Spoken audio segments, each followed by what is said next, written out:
So what's up mga boss, may ginagawa na naman tayo rito na Click 125 bali version 2.2 mga boss. Bali ang tinakpan niya ay 40,000 kilometer.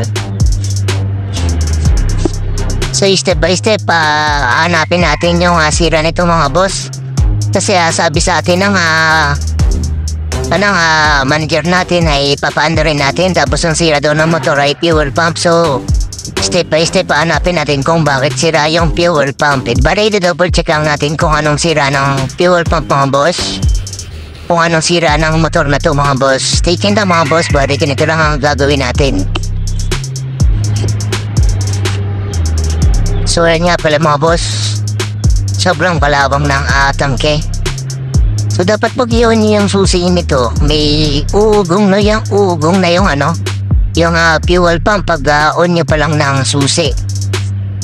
So dapat may vibration na maingay na tunog pag inon nyo yung susi, pero sa kanya wala eh.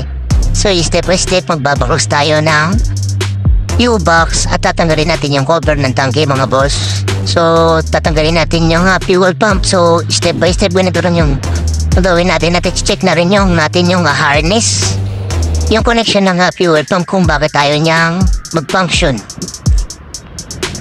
So tatanggalin natin itong bucket, tapos yung cover na plastic na block tatanggalin na rin natin yung mga boss. So lagyan lang natin yan dyan. Tapos ito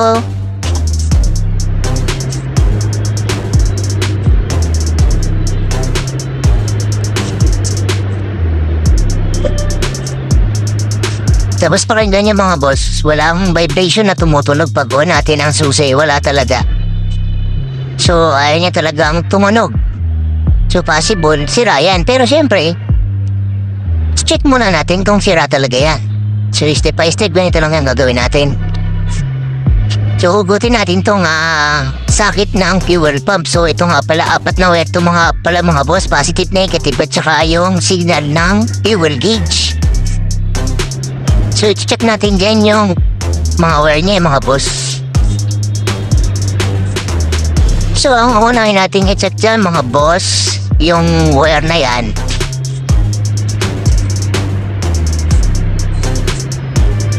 Tapos gumamit nga pala ako mga boss dyan ng test light. So ang hahanapin natin unang wire dyan mga boss, bali itong kulay black with tracer white wire. So kailangan nasa yan, hihilaw yan mga boss. Bali yan yung positive pag on ng ignition. So dapat umilaw siya mga boss. So yan, ibig sabihin pag umilaw yan, buo yung contact. So pag on mo pa lang, dapat magkakaroon na siya ng supply. So ganun ang function niya. Papunta ang fuel pump, so buo yung contact ng positive. So susunod naman natin dyan mga boss, yung sa negative connection. So pupunta tayo sa connection ng battery, positive naman. So kailangan pag mag-check kayo dyan mga boss, ano?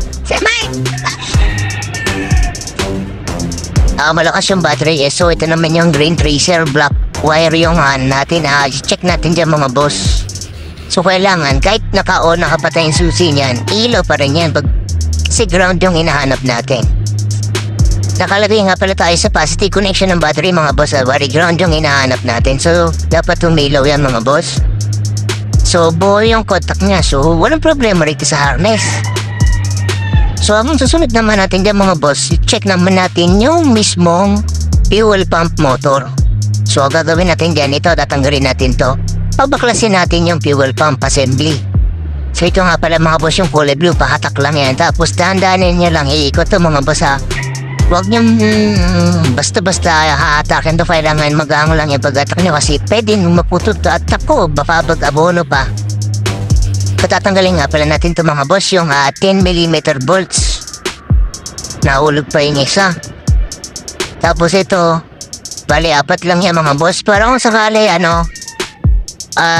ito nga pala mga boss yung lock nya. Yung lock niya mga boss, bali kahit magbaliktad dyan mga boss, may nakasign dyan na up, pero kahit magbaliktad dyan, ganun pa rin ang pwesto niyan. So kahit magbaliktad dyan paglagay niya, okay lang. Tapos tatanggalin na natin itong 10mm bolts.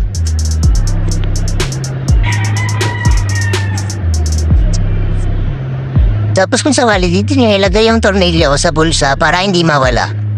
Diba? Napapadali lang. Yan lang para safe, kininat na yan. So mamaya kukunin na lang natin yung isang nahulog. Bala ito, hugutin na lang natin yung fuel pump. So tingnan nyo yung mga pwesto nito mga boss. Bali ganito lang yung pwesto ng pagtanggal natin. Iangat nyo na yung fuel pump filter na yan. Kasi yun yung sa gabal eh. Sobrang kalawang ng fuel pump. Siguro na-stop talaga ito ng matagal. Kaya ayaw niya umandar. Bale, ito nga pala mga boss, yung motor na to hatak lang ng bangko. So, pinacheck lang sa atin ng manager para paanda rin daw natin kasi nakalagay sa checklist. Sira yung fuel pump motor kaya ayaw niya umandar. So, ito, ikot natin to tapos siya, no good na yan. Diba mga boss, napakadali lang. Tuturo ko sa inyo kung paano ang pinakamadaling pagbaklas ng fuel pump motor pag nakalagay sa assembly pa mga boss. Bari ganito lang, step by step. Panoorin nyo lang hanggang dulo mga boss. Ganito lang yan. So isang tip ko nga pala sa inyo mga boss, bago kayo pag binaklas nyo nga pala itong o-ring, automatic palitan nyo na ito ng bago. Kasi lulobo na yan, hindi nyo na mabalik na maayos yan. Automatic tatagas yan pag binalik nyo mga boss. Para safety na rin sa hindi kayo mabakjoban ng trabaho. So ito nga pala yung ginawa ko sa kanya mga boss para mabilis natin matanggal. Ito lang diskarte, panoodin nyo lang. Bari gumamit lang ako dyan ng barbecue stick ko. Kaya kung anong stick na pwede nyo gamitin na pangkalso para kung sakali mabilis mo matanggal yung fuel pump motor. So panoorin nyo lang ginawa ko.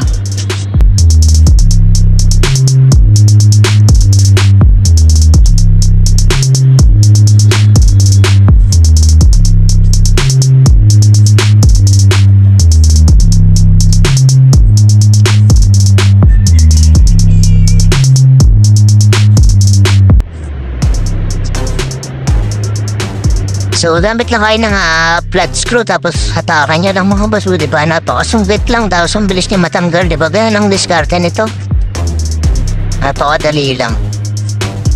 So, ito nga pala, natanggalan natin yung fuel pump motor. So, ito nga pala mga boss. Bari, ito yung fuel pump motor. Yung connection yan may positive at negative. So, titingnan nyo na lang dyan sa motor kung ano yung positive at negative ng wire. Kahit ibang wire yan, basta meron yung nakasulat. So, nakalagay nga pala rito yung kulay dilaw niya, yun yung positive at saka yung green niya, yun yung negative. So, kailangan tumunog yan mga boss. Kailangan may sounds yan. So, check na lang natin kung may sounds to mga boss.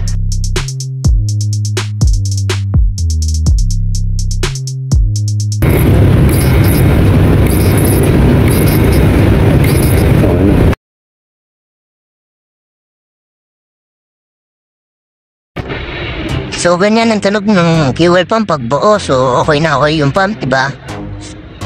So, ito nga pala mga boss. Binalik ko na yung mga clearance niya tsaka yung pump niya. Okay naman. So, ito nga pala yung i-on natin susi kung bakit ayaw niya pa rin naman restart natin kung meron na redondo. So, wala pa rin.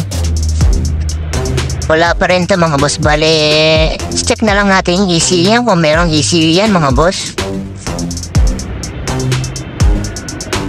So, ito nga pala mga boss. Walang ECM. So, wala siyang computer box na tinatawag niyo kung ano man tawag niyo dyan. Kaya pala ayaw niya mag-function. So, ganun naman ito mga boss. Kung sakali, sana may natulong ako sa inyo mga boss. Huwag sanang kalimutan mag-subscribe, mag-like sa ating munting video mga boss. Hanggang sa muli mga boss. Stay tuned sa susunod na video mga boss. Salamat.